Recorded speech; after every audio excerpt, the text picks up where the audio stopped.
चलिए इस बीच बड़ी खबर आ रही है भोपाल से, जहां मोहन कैबिनेट की बैठक हुई है। डिप्टी सीएम राजेंद्र शुक्ला ने कैबिनेट के फैसलों की जानकारी दी है। कई महत्वपूर्ण फैसलों पर इस दौरान कैबिनेट की मोहर लगी है। तो 27 अप्रैल को इंदौर में एमपी टेक का आयोजन होगा। इसमें 500 से ज्यादा आईटी कंपनियां शामिल होंगी। वहीं सीएम ने कैबिनेट में ये निर्देश दिए हैं। साथ ही ट्रांसफर पॉलिसी अगली कैबिनेट में आएगी। चलिए इसी खबर पर ज्यादा जानकारी के साथ विशेष संवाददाता आकाश सेन हमारे साथ लाइव जुड़ गए हैं। आकाश,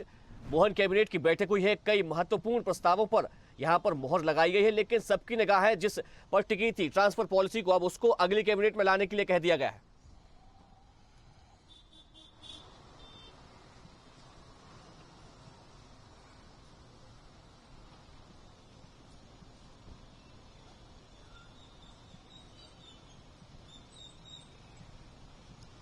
जी बिल्कुल अभिजीत, जिस तरीके से मुख्यमंत्री डॉक्टर मोहन यादव की अध्यक्षता में भोपाल स्थित मंत्रालय में कैबिनेट की महत्वपूर्ण बैठक संपन्न हुई है और बैठक में की शुरुआत में अगर हम बात करें तो जिस तरीके से ट्रांसफर पॉलिसी को लेकर जो तैयारी की जा रही थी, मुख्यमंत्री ने इस बात के संकेत भी दिए थे कि जल्दी जो है मध्य प्रदेश में तबादले होंगे, तो उसको लेकर जो ट्रांसफर पॉलिसी है वो अब उसको लेकर जो तैयारियां हैं वो पूरी तरीके से पूरी कर ली गई है। यही कारण है कि मुख्यमंत्री डॉक्टर मोहन यादव ने तमाम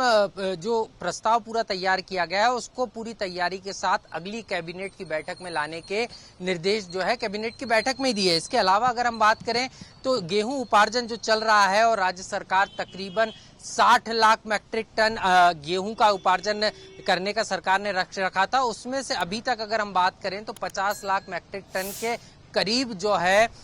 सीधे तौर पर यहां पर गेहूं का उपार्जन कर लिया गया है। इसके अलावा अगर हम बात करें तो इसके एवज में किसानों को 10,000 करोड़ के आसपास की राशि, इससे ज्यादा की जो राशि है उसका भुगतान भी किया गया है। इसके अलावा जो टाइगर के जो बफर जोन है उनमें जो टाइगर रिजर्व है मध्य प्रदेश में 9, उसके जो बफर जोन है यहाँ पर जो है क्योंकि टाइगर की आबादी लगातार मध्य प्रदेश में बढ़ती जा रही है, मध्य प्रदेश टाइगर स्टेट भी, और ऐसे में टाइगर्स के बीच में और जिस तरीके से राजधानी भोपाल में भी हमने देखा है कि कई बार टाइगर्स जो है शहर की तरफ मूव करते हैं, तो ऐसे में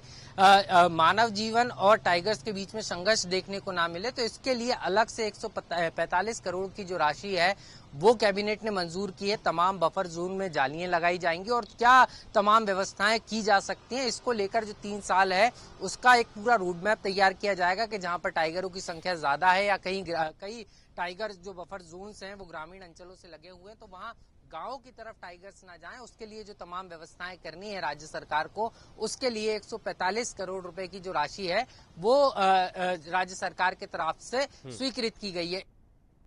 टेलीकॉम मैन्युफैक्चरिंग जोन जो ग्वालियर में बनाने की बात की जा रही थी, उसको लेकर भी कैबिनेट की बैठक में चर्चा की गई है और इसकी जो सहमति है राज्य सरकार की तरफ से जो है केंद्र सरकार को दी गई है। अब केंद्र सरकार से स्वीकृति मिलने के बाद जो है तकरीबन मध्य प्रदेश के ग्वालियर में टेलीकॉम मैन्युफैक्चरिंग जोन बनाया जाएगा और ये जोन जो है सीधे तौर पर 12,000 करोड़ रुपए के आसपास इसकी लागत आएगी। इससे सीधे तौर पर जो है मध्य प्रदेश में रोजगार सृजित होंगे और खुद मध्य प्रदेश के जो डिप्टी सीएम है, स्वास्थ्य मंत्री हैं राजेंद्र शुक्ल, उन्होंने इस बात को कहा है कि इससे तकरीबन जो है 5,000 से ज्यादा लोगों को ग्वालियर में ही रोजगार मिल सकेगा। और एक बिल्कुल आकाश, और जिस तरीके से मध्य प्रदेश की जो सरकार है, सीएम डॉक्टर मोहन यादव ने लगातार टेक्नोलॉजी को आगे बढ़ाने के लिए काम कर रहे हैं और इसी उद्देश्य के साथ अब इंदौर में भी एमपी टेक का आयोजन किया जाना है।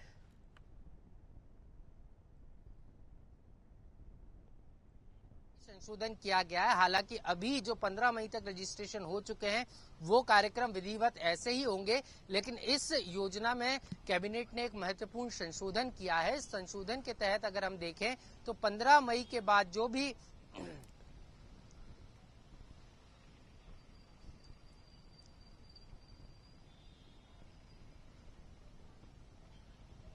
निश्चित रूप से इंदौर में जो है एमपी टेक का आयोजन किया जाना ये कई मायनों में महत्वपूर्ण है, क्योंकि ग्लोबल इन्वेस्टर समिट के बाद राज्य सरकार एक बड़ा कार्यक्रम जो है इंदौर में करने जा रही है और इसमें तकरीबन पूरे देश की और विदेशों के भी कई जो आईटी कंपनीज हैं उनके प्रतिनिधि इस आईटी टेक कार्यक्रम में सीधे तौर पर शामिल होंगे और जिससे इंदौर के बिलियन कन्वेंशन सेंटर में ये कार्यक्रम होना है, इसको लेकर भी जो है कैबिनेट की बैठक में चर्चा की गई है कि किस तरीके तरीके से आईटी के हब के रूप में जो है मध्य प्रदेश को और इंदौर को जो है तेज गति के साथ विकास किया जाए, तो इसको लेकर भी जो है कैबिनेट की बैठक में चर्चा की गई है। लेकिन जिस तरीके से अभिजीत मैं आपको बता रहा था, कन्या विवाह योजना में जो संशोधन किया गया है ये एक बड़ा संशोधन है, क्योंकि अगर हम देखें तो यहाँ पर सीधे तौर पर अभी तक जो सामूहिक विवाह इन योजनाओं के अंतर्गत किए जाते थे उसमें कई बार 2000 या उससे अधिक जोड़ों का भी एक ही स्थान पर विवाह कराया जाता था और ऐसे में कई बार अव्यवस्थाएं देखने को मिलती थी, जिसको ध्यान में रखते हुए मुख्यमंत्री डॉक्टर मोहन यादव ने इसमें जो है संशोधन की बात कही थी और उसको भी जो है आज कैबिनेट में स्वीकृति दी गई है। इस संशोधन के बाद अब मिनिमम 11 जोड़े या 200 जोड़ों का सामूहिक विवाह जो है एक स्थान यानी एक वेन्यू पर किया जाएगा और इसके अलावा अगर जोड़ों की संख्या बढ़ती है तो स्थान को परिवर्तन किया जाएगा। व्यवस्था के दृष्टिकोण से राज्य सरकार ने ये फैसला लिया है, जिससे जो सामूहिक विवाह में जो जोड़े परिणय सूत्र में बन रहे हैं वो जो है किसी भी अव्यवस्था का शिकार ना हो और उनकी शादी शांतिपूर्ण और सुव्यवस्थित तरीके से संपन्न कराई जा सके। बिल्कुल आकाश, तो कई महत्वपूर्ण प्रस्तावों पर यहाँ पर कैबिनेट की मोहर लगी है। हमारे साथ जुड़ने के लिए, तमाम जानकारी के लिए आपका बहुत धन्यवाद। लेटेस्ट खबरों के लिए लाइक, फॉलो और यूट्यूब पर सब्सक्राइब करें, बेल आइकन दबाएं, साथ ही विजिट करें swedishlive.com पर।